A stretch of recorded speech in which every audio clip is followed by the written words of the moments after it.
বাংলাদেশ গণতান্ত্রিক ছাত্র সংসদ গতকালকে আত্মপ্রকাশ করে যে ছাত্র সংগঠন মূলত জুলাই অভ্যুত্থানের শক্তি হতে গঠিত একটি ছাত্র সংগঠন। আমরা দীর্ঘদিন এই ছাত্র সংগঠনের জন্য ঢাকা বিশ্ববিদ্যালয় সহ বিভিন্ন বিশ্ববিদ্যালয়ে আমরা কাজ করে এসেছি। সেখানে আমরা শিক্ষার্থীদের সাথে মত বিনিময় করেছি, শিক্ষার্থীদের থেকে আমরা তাদের মতামত শুনেছি এবং নতুন বাংলাদেশে ছাত্র সংগঠন কেমন হতে পারে সেই বিষয়গুলো আমরা শিক্ষার্থীদের থেকে তাদের মতামত নিয়ে আমরা সেগুলো কিন্তু পেপার ওয়ার্ক করেছি। আমরা কিছু বিষয় খুবই কমন দেখতে পাই, সেটি হচ্ছে শিক্ষার্থীরা বিশ্ববিদ্যালয়গুলো সহ দেশের কোনো ক্যাম্পাসেই লেজুর ভিত্তিক ছাত্র রাজনীতি চায় না।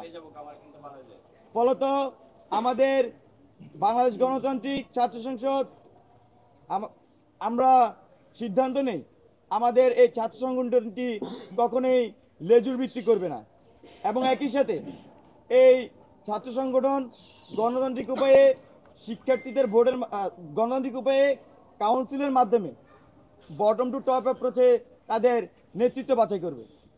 এছাড়াও আমরা দেখি যে অনেক ছাত্র সংগঠনের মধ্যে বয়স নিয়ে অনেক ধরনের প্রশ্ন আছে।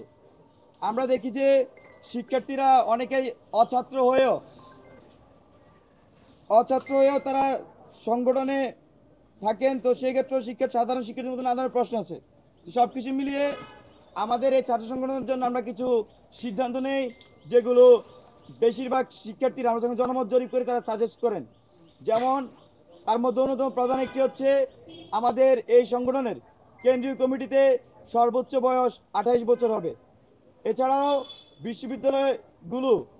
বিশ্ববিদ্যালয় বা কলেজ শাখা সমূহ কমিটিগুলোতে যারা নেতৃত্বে থাকবেন তারা ভর্তি হওয়া থেকে সর্বোচ্চ 7 বছরের মধ্যে নেতৃত্বে আসতে পারবেন।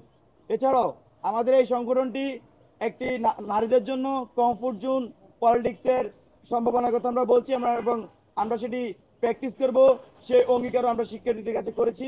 এবং আমাদের এখানে আপনারা দেখবেন যে নারী শিক্ষার্থীরা আন্দোলনের পরে আমাদের সাথে কিন্তু যথেষ্ট কমফোর্ট জোন পলিটিক্সে অ্যাট্রাক্টিভ ফিল করছেন এবং একই সাথে আমাদের এই সংগঠনও আসছেন।